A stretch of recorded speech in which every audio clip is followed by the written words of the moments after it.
ఇస్తానని కేసీఆర్ మోసం చేశారని ఫైర్ అయ్యారు. కేసీఆర్ చుట్టపు చూపుగా 6 నెలల తర్వాత సభకు వచ్చాడని విమర్శించారు. మరి జగదీష్ రెడ్డి గారు సాక్షాత్తు స్పీకర్ గారినే ప్రశ్నించే విధంగా వారికి ఇచ్చిన సూచనలను కూడా తుంగల తొక్కి మరి స్పీకర్ గారి మీదనే అహంకారపూరితంగా మరి ఒక దళిత స్పీకర్ గారిని అవమానించే విధంగా మాట్లాడిన జగదీష్ రెడ్డి గారిని వెంటనే సభ నుండి సస్పెండ్ చేయాలని చెప్పేసి మేము డిమాండ్ చేస్తూ ఉన్నాం.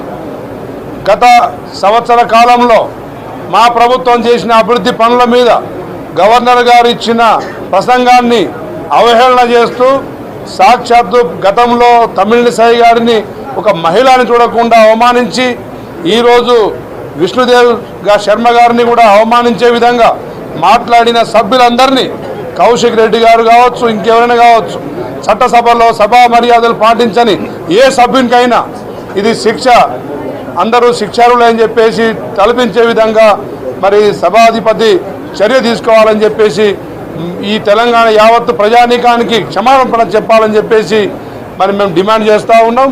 శాసనసభ్యులమంతా కూడా ముక్త కంఠంతో ఈరోజు డిమాండ్ చేస్తున్నాం.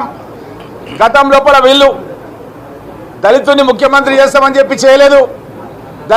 దళితుని ముఖ్యమంత్రి చేయకుండా తల అడ్డ